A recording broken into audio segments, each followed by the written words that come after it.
All right. Hi again, everyone. I hope everyone had a moment to stretch and maybe get a drink or do whatever you needed to do. I'll give it a couple more minutes and then I will share my screen and go into the resume portion of this presentation. Give some examples, just talk through a checklist that we developed, and afterwards I'd like to get on USA Jobs and show you some examples. It'll be more clear once I go through it. And then again at the end, offer some answers to any questions or concerns you guys may have. So with that, I'll take a couple minutes and just if anyone has anything they'd like to say before we start. If not, I'll just let everyone get settled back into their seats real quick.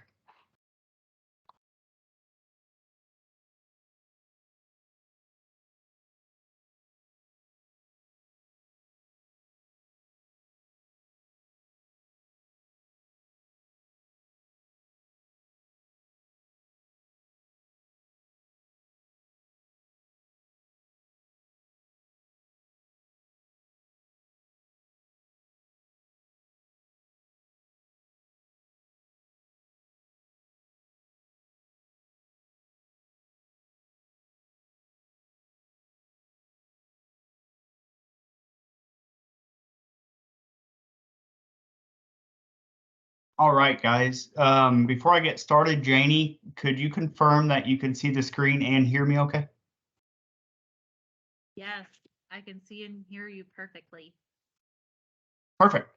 So Janie did a great job presenting some USA Jobs tips, how to navigate the page, how to create an account, what documents you should upload, how you progress through the application process. So now I'd really like to take a step back and really talk about the resume portion of it. This is the requests we get more often than any is just current students, recent graduates, high school students looking for internships, just kind of getting them in line with what HR would be looking for in a hiring process and how to get that past that first line of review and really just how to make your resume stick out. And we're going to spend some time going over through these. Janie, if you could monitor the chat, feel free to interrupt me if you guys have any questions. Still like to keep this pretty informal and just go through it and talk it out. So with that, we'll get started with this first slide about the resume. We really want to have applicants have the ability to have their resume stick out. Although a cover letter isn't necessary, it's not required, it is recommended. Everyone we talk to, we recommend a tailored resume for the position you're applying for. We need to, before we start with the resume, we really need to read the job announcement carefully. Your resume must be targeted and completely tailored to the position you are applying to. As Janie said earlier, federal resumes may be several pages in length as opposed to the private sector where they try to stick to 1 to 2 pages. Your resume will be used to determine your 1-year experience, so make sure you include dates and months and years in your work or volunteer experience. And this will be something I get into more when I go to that USA Jobs page and kind of show you what I'm looking at. And then it's always great, whether it's our recruitment team, whether it's a colleague of yours or family members, it's always good to have someone proofread your resume for any edits, any grammar issues, formatting issues that maybe you didn't spot in the beginning. Proofreading is really key. So going through that, a resume starts with a good description. Human resources is inundated with applications for most positions and is faced with weeding out the good from the bad. That's particularly the case with these centralized hiring events. Like I said earlier in the presentation, SAF, Society of American Foresters, we're going to be having about 800 applications or 800 vacancies nationwide. So HR, with doing everything they can with their current capacity, but the best way they weed out from the good and the bad is by looking at your resume. So your resume needs to essentially pass the skim test, and I'm going to go through some tips on how to pass that first line of review to make it and to get referred to the position. And by finding a job description or vacancy announcement similar to the job you will be applying for, you want to highlight the knowledge, the skills, and abilities listed in the responsibilities section of the job announcement. These would be things like performs winter patrols of wilderness boundaries and crucial winter wildlife closures by various equipment such as snowmobiles, ski, or snowshoes, or traversing through uneven terrain, or learning how to read a map, just stuff that can be applied to the job you're applying for.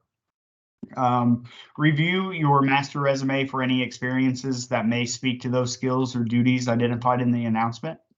And then you want to build your resume with keywords from your example job description and any experiences or training from your master resume. Ask yourself, does critical information jump off the page? Do I effectively sell myself on the resume? Making your resume stand out, the biggest part, and this is the most staggering statistic that we found, is that if your resume isn't in an updated format with clear, concise content, you may not grab the reviewer's attention. An average of 6.25 seconds is spent at looking at a resume. 80% of the 6 seconds is spent looking at 5 things: your name, it's looking at your current title and organization, previous title and organization, that includes the experience, and then the start and end dates to ensure that you have that 1 year of specialized experience at the grade lower or the experience lower of the job that you're trying to apply for. 20% of the 6 seconds is a scan time looking for keywords that match the open position. And this will be really crucial when I get into the part of the tab on how you will be evaluated on USA Jobs, because I have some tips and tools that you could really grab on the duties that they're looking for and really put those into your resume so you can stick out even more. Make sure you have all the necessary information needed to assess qualifications for the position. Such as dates, location, descriptive words, and quantifiable information. Use measurable results. You see here we have a couple instances is quantify monetary impacts. If you're in budget or analysis, having the numbers associated with the projects that you do really show the reviewer what kind of experience and into what depth you're qualified for. It's very important to explain the level and complexity of the responsibility for each job or experience you list in your resume. Quantify your accomplishments. That can be money saved, savings in time, or efficiency. For example, quantifying an accomplishment for a person who has fire experience could be I planned for controlled burns in a 6-month period. Hiring managers love to see examples of measurable results. And that's like with the example of the fire experience. It doesn't always have to be a number or monetary, just something that you can relate to in the job that you're applying for based on the experience you've seen. And that's the most daunting part of building a resume, is that it just takes up so much time. So with the help of this presentation maybe, or outreaching to us at a later date, as long as we had the bones and then the main resume, we could always update that for years to come. So I guess I'm saying the most daunting part is just that initial process of getting everything lined out. Include pertinent information. That involves thinking outside the box, such as leadership roles in social organizations, such as the Boys and Girls Club, and then student government positions that you might have held while you were an undergrad or a graduate student. Other types of pertinent information could include volunteer experience, working with outdoor organizations such as Urban Afro or Ducks Unlimited or Fish and Wildlife, the National Wildlife Turkey Federation. Great to put on a resume if you have those volunteer experiences. Projects and special assignments. That could be collateral duty type work in the position you already hold, trying to provide a different career path for yourself, so you can gain those collateral duties that you wouldn't otherwise gain in a certain job. And then you could also put some information and experience about travel, travel experiences for work or leisure, such as studying abroad, internships in other places, and being mobile. One of the first interviews I had with the Forest Service, which is now that I think back on it, it's a pretty unique question they asked, but they asked if I would, if I have any fears or any unwillingness to sit and ride in a plane. I think that was more directed at the remote location I was applying to, but you just never know what type of experience they're looking for. So if you can think of anything that can relate to a certain position, even the most mundane type experience could go a long way with when hiring managers are comparing. I'd like to go over some additional tips. That's writing in plain language. Avoid using acronyms, or if you do use acronyms, make sure you write it out before or after. Using spelling and grammar checks, always have someone proofread. I know the Microsoft Word is great at helping you find any mistakes, but it's always good to have a person looking at it as well. Have someone review and proofread, and apply early and often. Just another example of how I came up through the Forest Service is when I was applying for seasonal positions, I was applying to everywhere that I considered willing to move. And that included all the regions. So I at one point I had 50 applications out.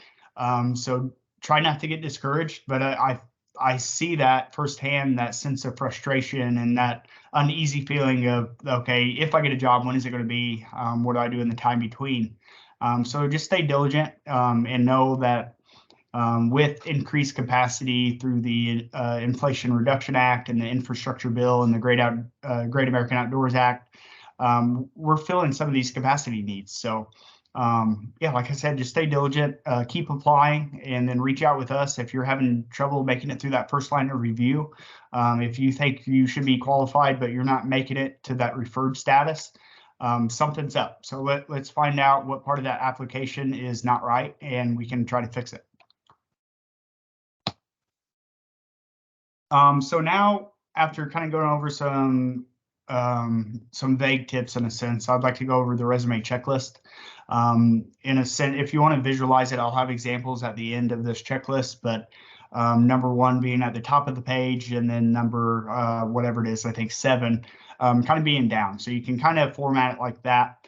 But I'll just go through this checklist for everyone. You really want to try to make sure that everything's clear and concise. The first thing that you could check is that one font is used. Times New Roman is a good one to choose. I use Arial. They're always the best choices. They're usually at the top of the list, but just make sure that you're not having conflicting fonts. That makes it weird for the reviewer to notice. Make sure your spacing is clear and consistent. There's no limit to how many pages you can have on a resume, so space it out. Make sure the experiences you have with a certain job don't overlap with another job. That makes it confusing. Under each experience, make sure it's spaced out where you have the dates tied in with the correct previous job you've held. And then try to use, this one isn't so much of an importance, but always try to be mindful of the font size. You don't want anything too flashy or too big, but have it around that 11 to 12, that 12-point mark. And then limit the use of bold and underlying to only highlight key headers. And these headers are I think going to be really useful for you guys when I pull up USA Jobs on how to think about and how to obtain some of these headers and go about your resume that way. Previously stated, resumes are not limited to a single page. Federal resumes are your application. Use as many pages as needed to showcase your knowledge, skills, and abilities. You're essentially being judged based on what you put on your paper. So you really need to think about long and hard about what you've done in the past and how that can relate to the job you're applying to. And just really take the time to line all that out. Have a draft resume, line it all out, give it a couple of days, maybe add to it a little more while you're thinking of it. look at some job announcements that are similar and see what kind of experiences they're looking for, and see if you can try to relate those experiences that are asked and try to put that on your own resume. Use of acronyms is limited to widely known acronyms such as USA. Your resume is focused on one job or one job series. This means you may have more than one resume and applying for different types of jobs. And that's when Janie was talking about you can have up to 5 different resumes on on your USA Jobs profile. Is 5 necessary? I don't know. I have 2. I have a master one, and then I always have one that I tailor whatever position I'm wanting to apply for to. So it's always good to have a master one that you always have that previous information set in stone, and then you can always add to that with depending on the series and occupation you're looking to apply to. Ask 2 people to review your resume for spelling and grammar errors. That's crucial. I don't know if it has to be 2, but definitely someone that you trust and someone that's going to give good feedback. And then a person who is not familiar with your occupational background will be able to understand what you do and why it is important. You really need to lay these experiences out in layman terms.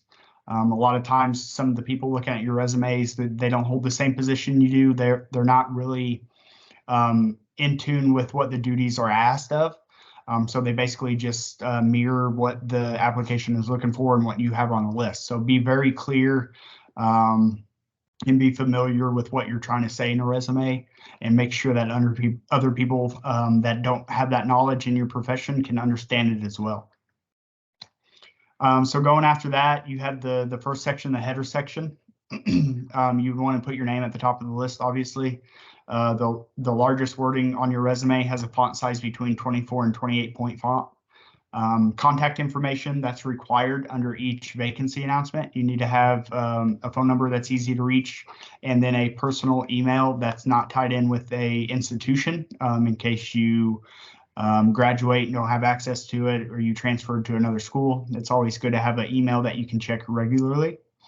You want to include your home address, that email address, phone number, and then list it in a clear manner. I always put it as a header right under my name. I split it up, and it's there. I don't have to write it out every resume. It's always there.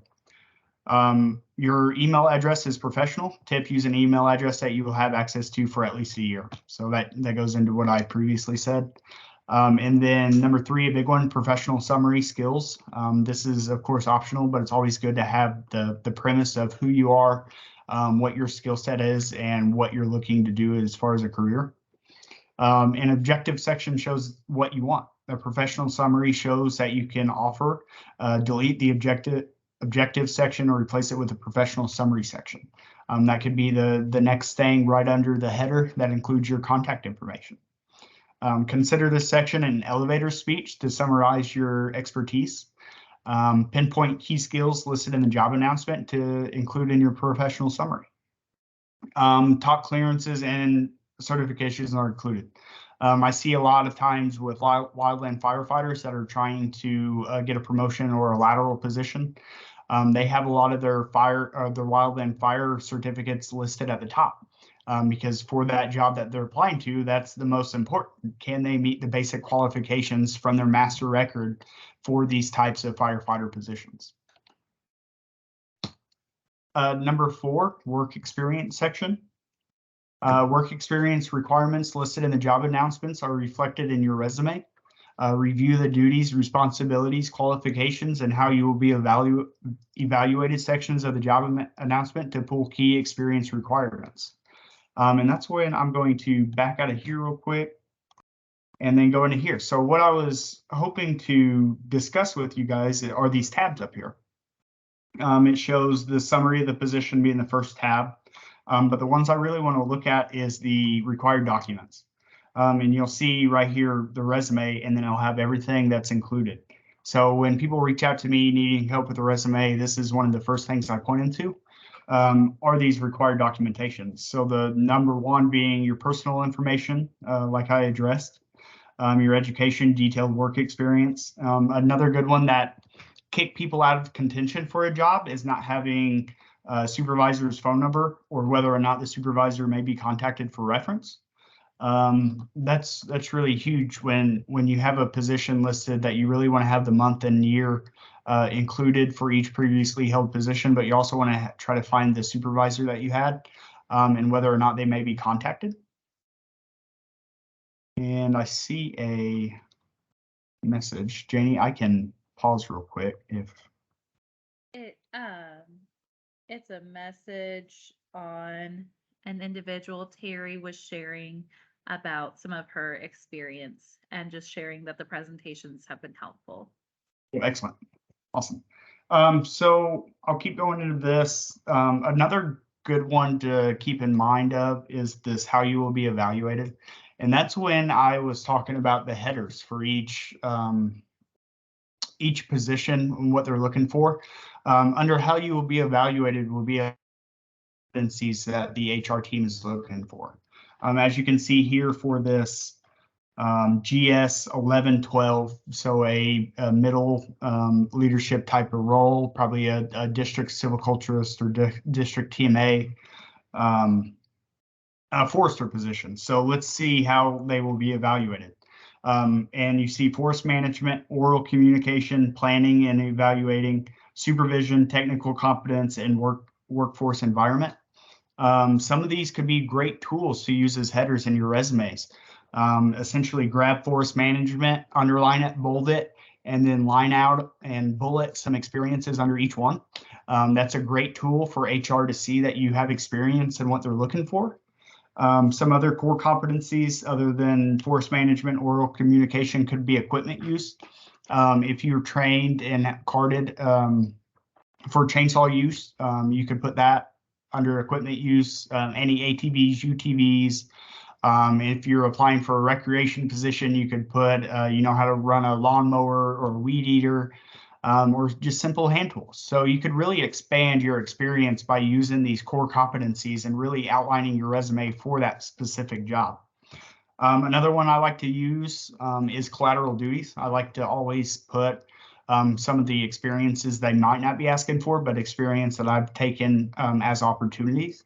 And with the Forest Service, for those of you that are internal employees, you know how much flexibility there are with your duties. Everyone has their primary duties, but I like to think of the Forest Service as an integrated approach as a whole. As a district forester for 5 years, I did the management prescriptions and then the EAs and helped with the ID or interdisciplinary team a lot. But on the off season, I was helping recreation and I was helping the timber markers paint boundaries. I was doing shovel tests with Heritage. So you have these opportunities to learn so much outside of your normal job duties. So you really want to just think of kind of the headers that you're looking for and what they're looking for, and it's a great way to expand on your experiences using those. So with that, I'll jump back in here. We'll go into number 4, the work experience section. Experience requirements listed in the job announcements are reflected in your resume. Review the duties, responsibilities, qualifications, the big one, how you will be evaluated, to pull key experience requirements. Work descriptions paint a clear picture of your tasks, level of expertise, and results of your effort. Use quantitative and qualitative descriptions. Experience are listed in reverse chronological order. The most recent experience should be first, followed by the previous experiences. Present job descriptions are in present tense. Past job descriptions are in past tense. The job title and company name are listed for each experience. And I'll show you an example of a Smoky Bear resume our team developed years back. Kind of how to format it, kind of how to, or letting you have a clear and concise resume that's easy to read. Work begin and end dates, including month and year. That's critical to show how much experience you have, as a lot of USA jobs positions require at least 1 year experience in a certain field. And then hours worked per week, whether that's full-time, 40 hours per week. You just want to make sure that's listed on a resume as well. The supervisor name, contact information, and contact permissions. Okay to contact, not okay to contact, or contact me first are listed. That's crucial when they're looking to do the reference checks. that they have that information already handy. So if you could do some of the legwork and provide that information, it just leaves them without that extra step of reaching back out to you and getting that information from a previous supervisor. Volunteer and related experience section. This is a section a lot of folks miss because they don't think it's necessary to put on a resume. But Human Resources for the Forest Service also uses your volunteer and related experience to qualify you for a position. Include detailed descriptions about any unpaid work. Treat it as you were getting paid. Treat it as a career position in your past. This section could include relevant class projects, unpaid internships, community service is a big one, volunteer work, and any other related work and activities. When applicable, format your volunteer and related experience in the same manner as you would paid work experience. I'm getting ahead of myself. Include work dates, hours worked per week, and supervisor name and contact information. Going down under the volunteer and related experience section, the special recognition and leadership section is also critical for when you're applying for jobs and you're lacking that experience because maybe you're still in college or maybe you're a recent grad but never had the opportunity to work in the summer in a career that is tailored towards what you're wanting to do. So include relevant achievements and awards that showcase your knowledge, skills, and abilities. Include relevant participation in groups, teams, and clubs that showcase your leadership skills. Consider leadership positions you have filled at school or in your community. And also include dates so we can put a tracking on how much experience you have in the leadership section.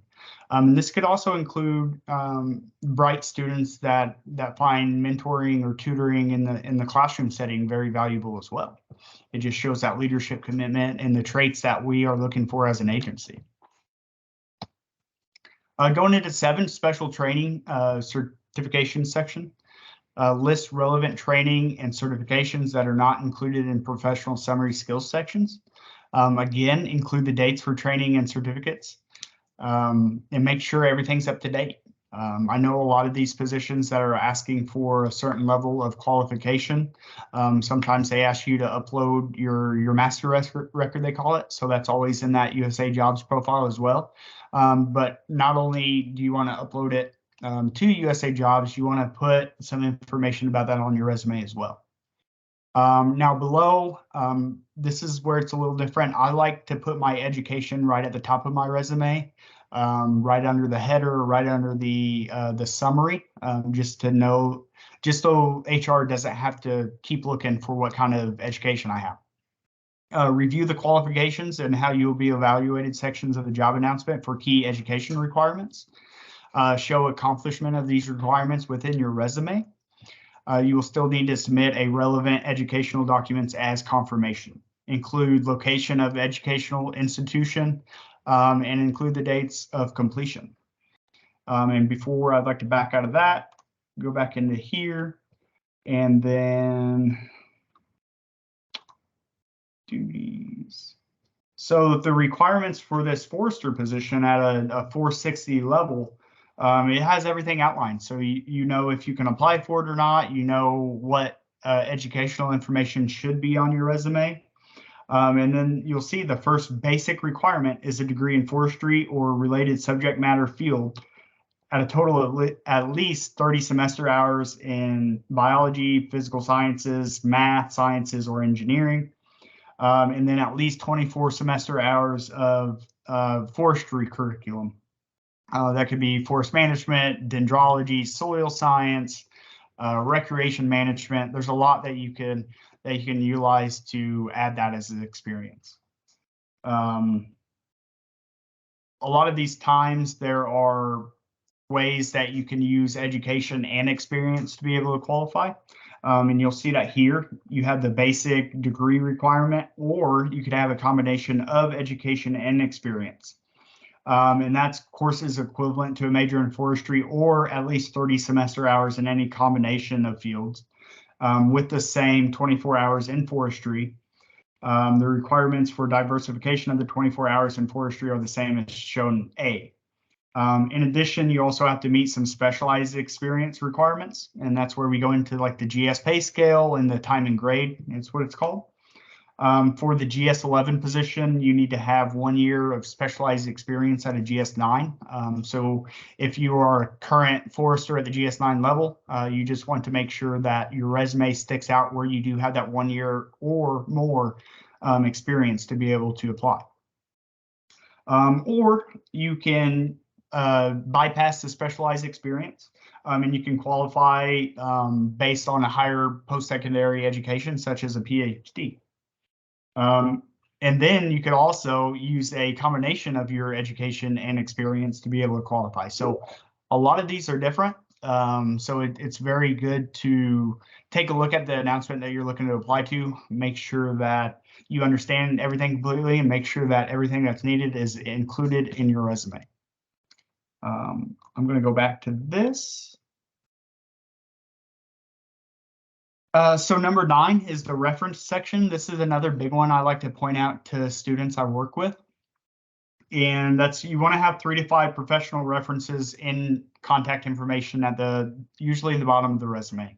I see a lot of resumes, and this is okay, but it says to ask a request for references, in which, while that's okay, it just makes HR add that another step to complete their duties when they're reviewing applications. So I always suggest that it's best to just have 3 to 5 resumes that you can rely on. Make sure they're lined out with their contact information, who they are, what title they possess, and then make sure that they're aware that you have them as a reference. There's been a lot of times where I get called up for a reference check, and I haven't talked to the person in a couple of years, or they would just assume that I would give them a reference. And so just stay in contact with your references, whether that's a colleague or a professor that you really liked in school, and just keep them aware. And it's simple as, hey, I'm looking to apply for jobs. Is it okay that I put you as a reference? If so, you might be contacted. I'd really appreciate if you could say a kind word for me, or whatever. But you also want to make sure that your references are going to say or talk about you in a good way. You don't want to reference where they talk badly about you in a previous position based on some sort of resentment or anything like that. But you want to rely on the people that that are referencing you.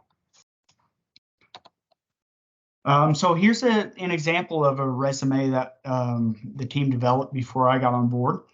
It's a resume that we like to try to tailor for applicants to format. You'll see on the left-hand side, the first page, Smoky Bear, that's with your name.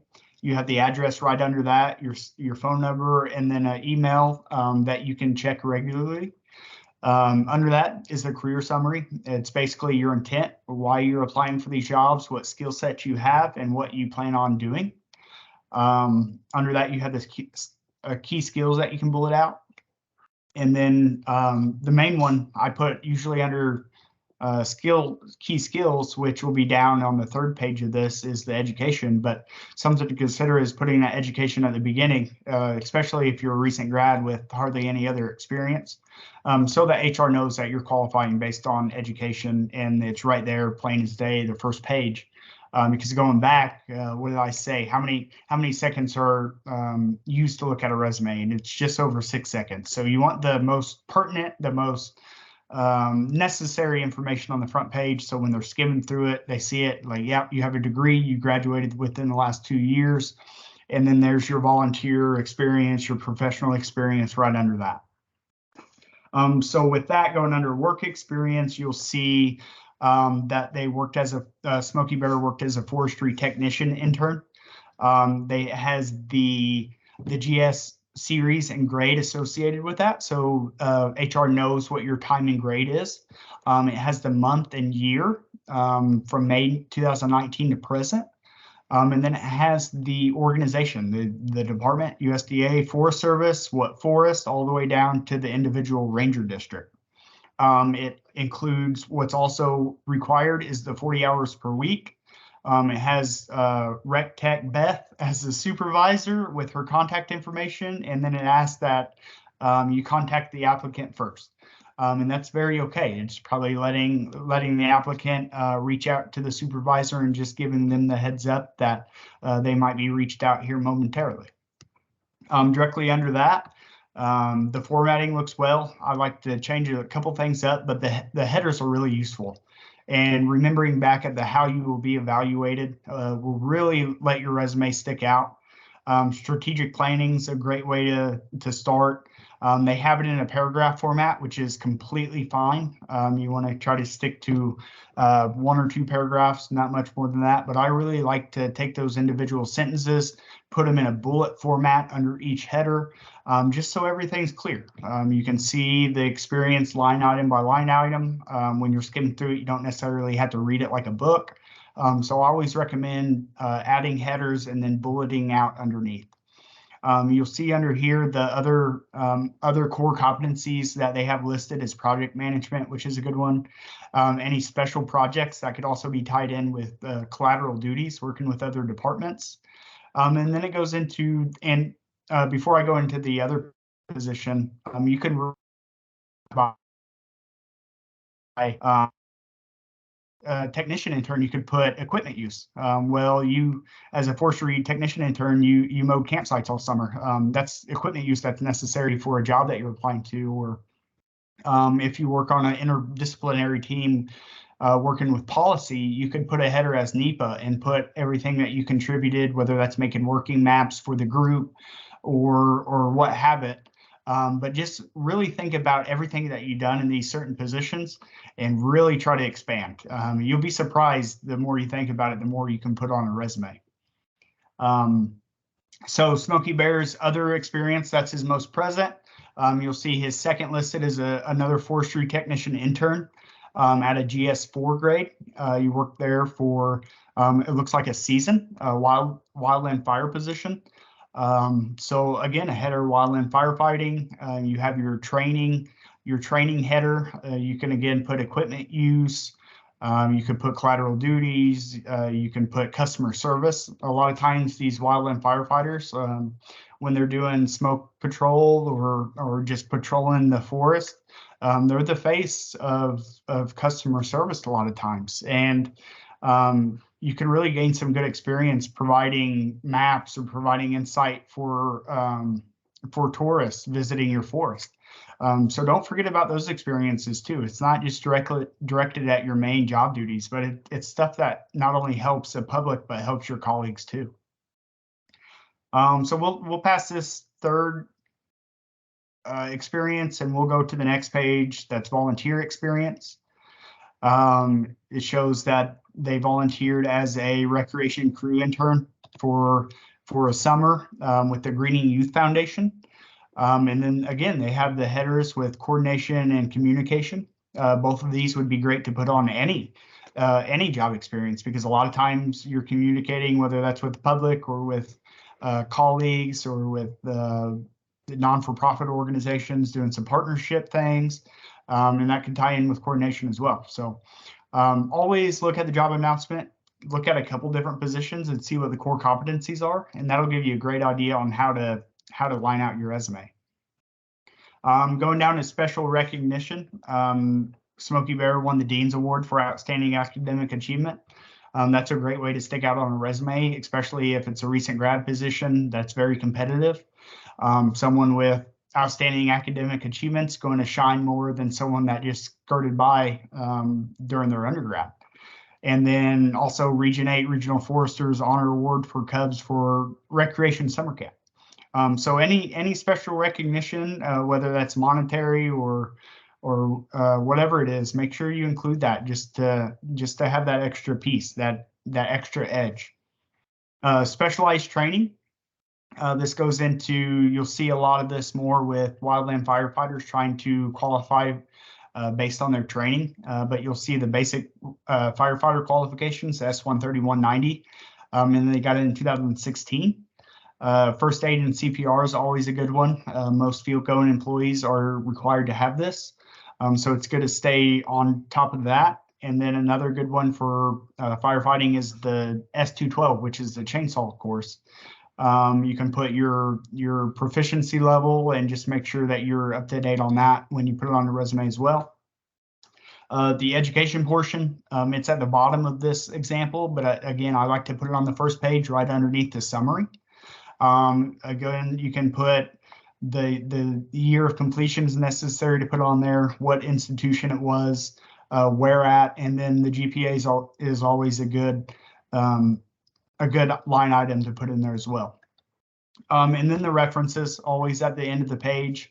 You really want to try to include those. I know there's some instances where you need to be asked before you can provide references, but just for the sake of simplicity and getting through that first line of review without some miscommunication issues, it's always good to just include those references from the beginning. And with that, we have help available. Our Forest Service How to Apply webpage is a great source that we send to external leads.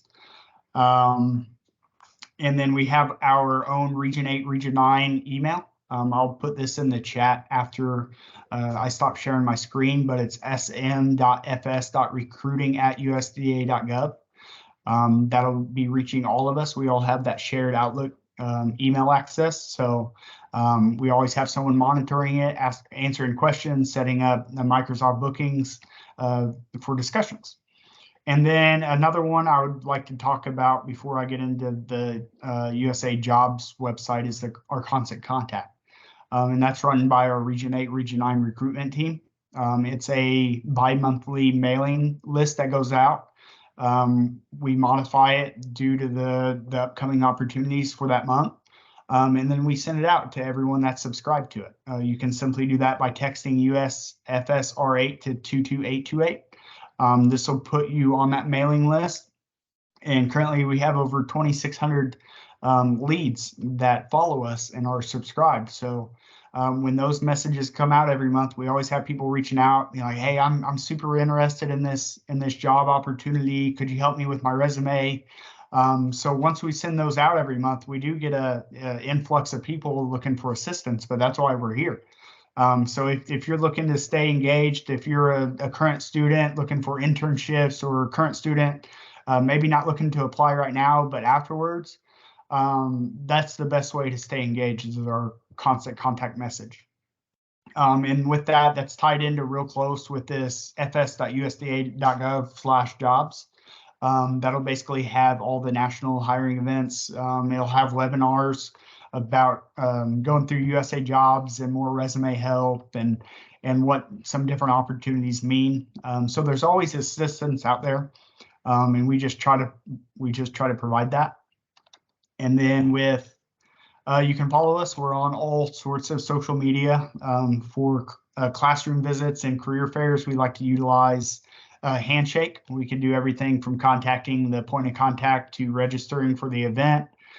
We put webinars on Facebook and help guides. Instagram, we do a lot of photo stories and this is who we are type stuff. I'm not too familiar with the Twitter, but we're also starting to get involved in LinkedIn, providing postings and stuff like that. So we're out there. We have a lot of recruitment teams trying to work closely together. Miss Tina Terrell, she's a senior advisor trying to tie in a strategic approach to the national recruitment team to us regional recruiters. So the next foreseeable future is really exciting in the recruitment realm. I'm super passionate about this job and really looking to try to help people in ways that maybe I didn't understand when I was in college. Like I said during my introduction, I didn't know what the Forest Service was until my junior year. So me as a recruiter, I want to change that. I want to bring awareness and get younger folks, high school, freshman, sophomore level in college, to learn what the Forest Service is and to learn that there's opportunities not just for a forestry major, but we do a lot of business administration and budget and finance and business type curriculum. So there's always opportunities, and it's very exciting to see with the increased capacity needs that we're addressing, that we're going to have some cool opportunities come up in the next few years. So stick around. And like I said, please reach out to our team with anything. But with that, I'm going to stop presenting and give a couple moments for any questions or comments that you guys have. So thank you.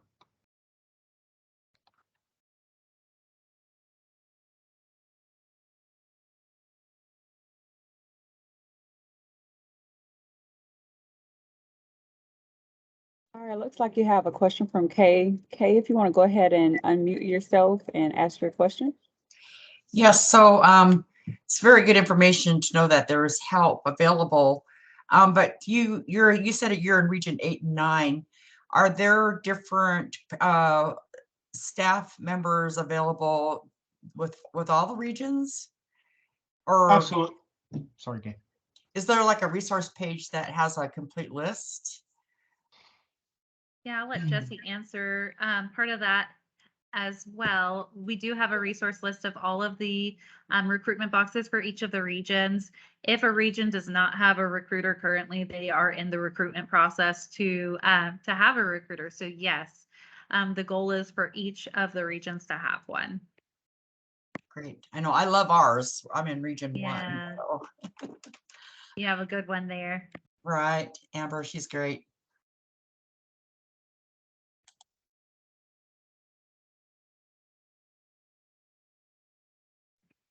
Jermaine, it looks like you have your hand up now. Yes. Do you hear me? Yep. Great. So I have a question about, you mentioned that students can put in their resume or should put in their resume the supervisor information and whether the supervisor may be contacted or not. If a student says don't contact my current supervisor, is that detrimental? Is that a negative? No, I would say no, because along with the supervisor information for each job experience, you'll also have a list of references at the end. And I could be wrong with this, but majority of the time they just reach out to the references that you have listed. And this is Sylvia. I'll add to that. Sometimes I will say that in my experience with recruitment and hiring, we understand and HR understands that sometimes, a person that's interested in a new opportunity would like to inform their supervisor first before they're contacted. And so, it's kind of one of those things where they are looking for opportunities, but if they're not going to be receiving an interview or receiving any contact, or there's not a high interest in them, they'd rather not let it be known to their current supervisor that they're looking for other opportunities. So it's not always a negative perspective. So we still, because it does require one to have it on there, we encourage everyone to include it on their resume, whether they can be contacted or not. And also sometimes it's just not the best person for the reference. They may have been a supervisor, but they may not have had direct real supervision or laid out the program of work. So there could be a number of reasons. And we as recruiters, program managers, HR, and hiring managers, we understand that. So just wanted to add more to that. Thank you. Welcome.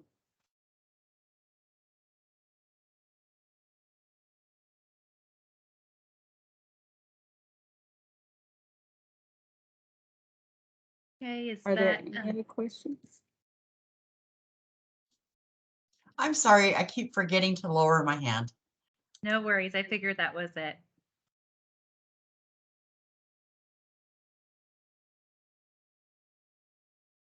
Well, Janie, if there are no more questions, do you have any closing thoughts? I think this was a really good engagement session. I'm Sylvia. I'm glad I got to be a part of this today. This is a really cool and unique opportunity that I haven't seen before. So I would like to incorporate this more and see how we can build off of it. I think our recruitment team could really utilize this quite a bit. I agree. I just want to say a warm thank you to Sylvia and Latasha for putting together this wonderful program. This was great. And if you all have any further questions, please don't hesitate to reach out to myself or Jesse.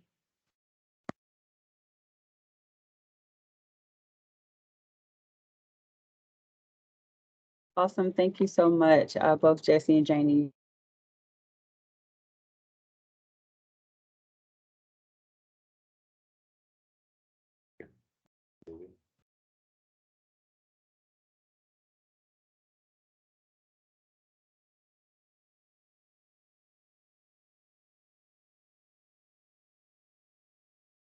Hey, can you guys hear me? Okay, I had put my headset back in. But yes, I was just saying thanks, Jesse, thanks, Janie, for the time spent today and all of the resources and information that was shared.